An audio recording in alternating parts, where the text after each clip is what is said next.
Hello दोस्तों। लिंक्यू के इस सीरीज़ के अंदर आज हमारा दूसरा टॉपिक है वाई लिंक्यू। लिंक्यू को इतना क्यों यूज किया जाता है, हर कंपनी लिंक्यू को इतना क्यों यूज़ करती है और ये इतना क्यों पॉपुलर है।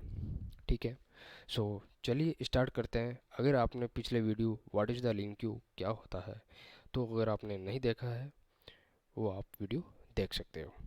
ठीक है, सो आज के टॉपिक पे बात करते हैं वाई लिंक यू।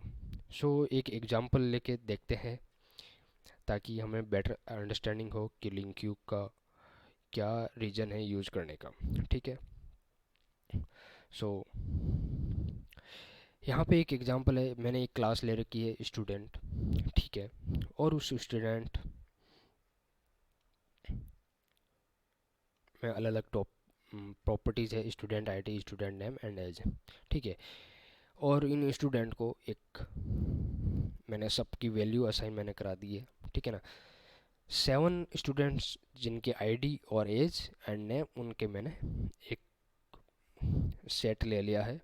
ठीक है, और देन उसके बाद मुझे क्या करना है, इन स्टूडेंट को जो टीन एज में आते हैं उनको मुझे रिट्रीव करना है। मीन्स कि जो 13, 14, 15, 16, 17, 18, 19 यानी कि 13 से लेके 19 की एज वाले स्टूडेंट को मुझे रिट्रीव करना है।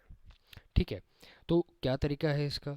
जस्ट डायरेक्टली अगर हमें ऐसी कोई नीड होती है तो हम सिंपली एक फॉर ईच लूप लगाते हैं और उसके अंदर हम एक कंडीशन लगा देते हैं कि जो student dot age greater than 12 and less than 20 है, तो हमें उन वो स्टूडेंट को हम लेके आ जाते हैं और उसको हम एक वेरिएबल में स्टोर करा के जिस जैसे भी हमें वो रिट्रीव करना है हम रिट्रीव कर लेते हैं। यानी कि एक डिफ्रेंशिएट करने का ये तरीका है फॉर ईच लूप लगा के। ठीक है, तो ये भी एक तरीका है। ठीक है, बट अगर हमें यही चीज़ हमें बार बार चाहिए, हर जगह पे ये यूज़ हो रहा है कि हमें रिट्रीव करना है। ठीक है ना, हो सकता है हर बारी 12 ना हो, 20 ना हो, ठीक है ना, ये कंडीशन ना हो, कुछ और हो। ठीक है, 20 से लेके 30 जो यंगर है या फिर ओल्डर है उनको हमें अगर रिट्रीव करना है तो हम उनको कैसे रिट्रीव करेंगे।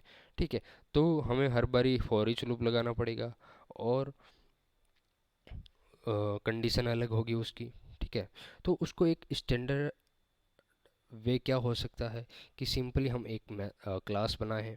ठीक है, उस क्लास में एक मेथड बना दें कि वेयर, और वो वेयर क्या करता है कि उसमें दो पैरामीटर्स हम पास कर देते हैं। जो हमारा लिस्ट ऑफ एरे है, ठीक है ना, जैसे कि हमारा स्टूडेंट एरे है वो हम उसके अंदर पास करा दिया।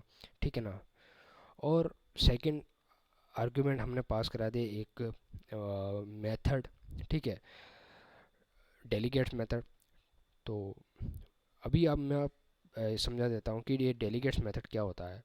ठीक है, डेलीगेट्स मेथड वो होता है जो हमें पता नहीं है कि वो मेथड कैसा होगा, उसका स्ट्रक्चर, उसकी बॉडी कैसी होगी, बट उसका कुछ सिंटैक्स जो है वो हमेशा सेम रहेगा। लाइक कि उसका रिटर्न टाइप हमेशा सेम रहेगा कि वो बुलियन टाइप का होगा, और जो उसका इनपुट टाइप है, आर्गुमेंट वो होगा वो स्टूडेंट टाइप का होगा। ठीक है ना, तो ये हमें दो चीज़ें पता होती है तो हम उसको पास कर देते हैं। और जब हम जिसमें भी हम पास करते हैं, जैसे लाइक कि वेयर मेथड है, इसमें मैंने पास किया, तो जब भी मैं इसको कॉल करूँगा उस टाइम मैं इस मेथड को एज ए आर्ग्यूमेंट वहाँ पे पास कर दूंगा। ठीक है, तो ये डेलीगेट्स हम यूज़ करते हैं। अब इस मेथड्स में क्या हो रहा है कि एक फॉर ईच लूप लगाया और ये फॉर ईच लूप में हम एक कंडीशन चेक कर रहे हैं। जो कंडीशन डेलीगेट से आ रही है वो कंडीशन हमें पता नहीं है, हम जब उसको कॉल करेंगे हमारे रिक्वायरमेंट के बेसिस पे हम उसको डिफाइन करेंगे। ठीक है, और जो इस कंडीशन को सेटिस्फाई करेगा वो डेटा हमारे इसमें आ जाएगा और हम उस रिजल्ट हम पास कर देंगे। ठीक है, तो अभी हमने यहाँ पे एक लिस्ट ऑफ एरे हमने असाइन कर दिया है स्टूडेंट एरे, और यहाँ पे स्टूडेंट एरे हम यहाँ पे पास कर रहे हैं। ये क्लास जो है यहाँ पे हमने ये क्लास बनाई थी, ये क्लास, देन डेलीगेट्स हमने इसमें पास कर दिया। ठीक है, और उस डेलीगेट्स जो कि ये रिटर्न कर रहा है बुलियन टाइप का, ठीक है। और ये एज हमने ये जो कंडीशन है हम इसमें पास कर रहे हैं। ये एक बॉडी हो गई इसकी सेकंड पैरामीटर डेलीगेट्स की, ठीक है ना, पूरी की पूरी, ठीक है। यहाँ पे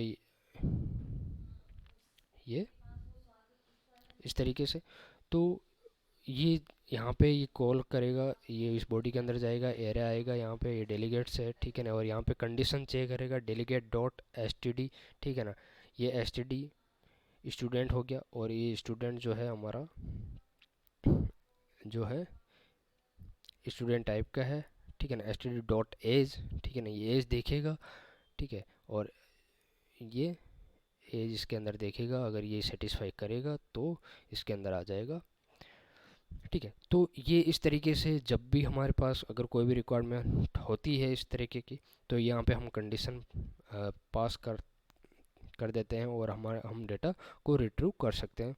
तो हमें जो इतना कोड है, हर बारी जो फॉर ईच लूप वाला जो कोड है, हमें बार बार लिखने की नीड नहीं होगी। हम सिंपली 2 लाइन का जो कोड है वो हम लिखेंगे और हमारा काम हो जाएगा, ठीक है। एक वे ये हो गया।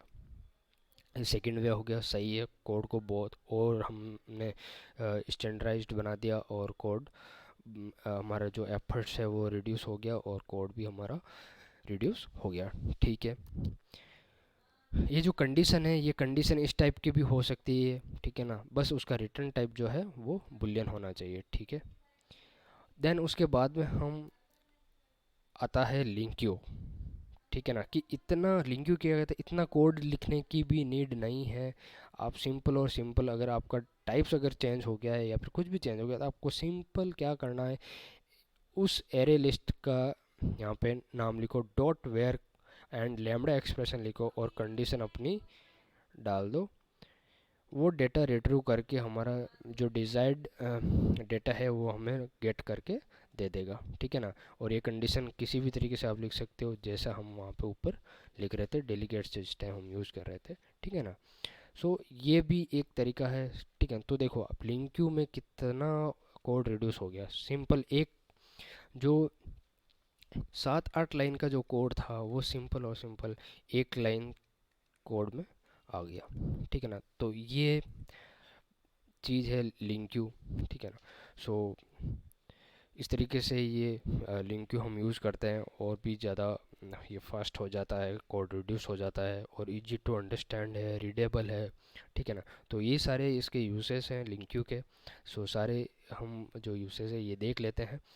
एक तो फैमिलियर लैंग्वेज, ठीक है, सी साहब हम जानते हैं, उसी के अंदर ये लिखा जाता है, ठीक है ना। लेस कोड हो जाता है, रीडेबल हो जाता है, स्टैंडर्डाइज्ड हो जाता है। कंपाइल टाइम एरर, ये ऑब्जेक्ट चेक कर लेता है, अगर कोई भी इनकम्पेटिबल ऑब्जेक्ट हो तो वो एरर शो कर देता है। कंपाइल टाइम इंटेलिजेंस सपोर्ट करता है, जो विजुअल स्टूडियो का जो इंटेलिजेंस है और इसका खुद का लिंक क्यू प्रोवाइड कराता है फॉर जेनरिक कलेक्शन के लिए, ठीक है। और जिस टाइम हम लिंक क्यू लिखते हैं उसी टाइम हम डेटा को किसी भी डिफरेंट मॉडल्स में हम उसको रिट्रीव कर सकते हैं, यानी कि डेटा का शेप हम चेंज कर सकते हैं। जैसे स्टूडेंट्स का था तो उन स्टूडेंट को हम यूजर्स में भी लिख सकते हैं, और इन यूजर्स की जो लाइक कि यूज़र आईडी है, यूज़र नेम है, ठीक है ना, यूज़र एड्रेस है, ठीक है ना। तो ये सारे हो गए, और देन उसके बाद में स्टूडेंट्स लिस्ट किसी भी तरीके का हम उसको शेप में चेंज कर सकते हैं, ठीक है। सो इस वीडियो के अंदर बस इतना ही। वीडियो अगर अच्छा लगा तो शेयर करें, लाइक करें, और चैनल को सब्सक्राइब करें। So that's it, thank you so much.